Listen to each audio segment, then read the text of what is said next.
شباب، أنا عايز بس أقول كلمتين.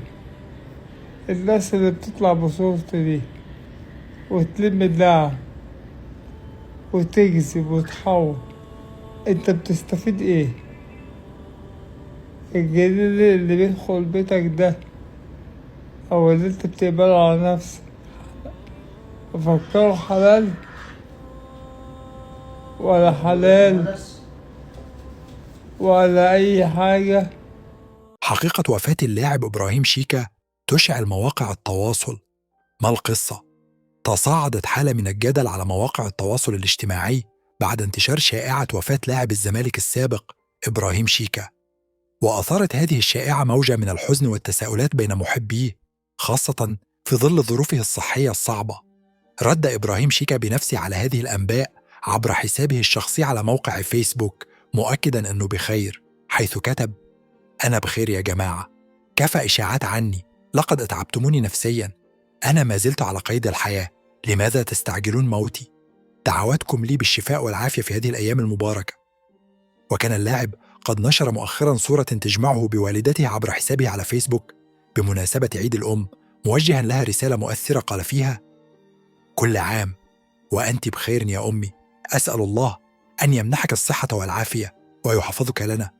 كنت أتمنى أن أكون أفضل حالا لأتمكن من إسعادك، ولكن الله كبير.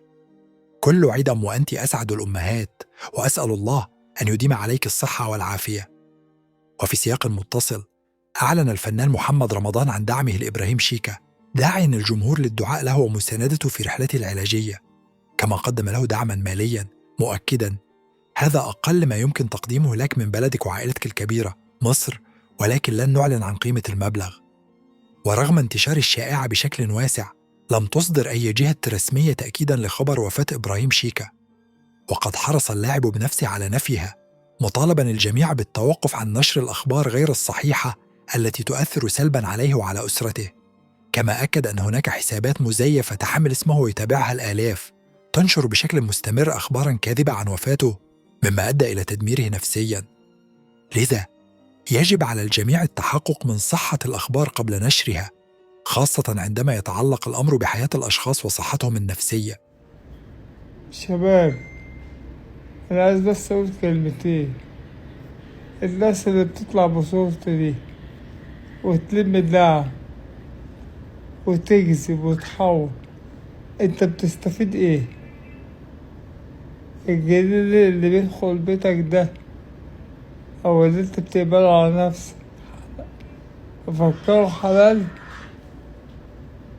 ولا حلال ولا أي حاجة؟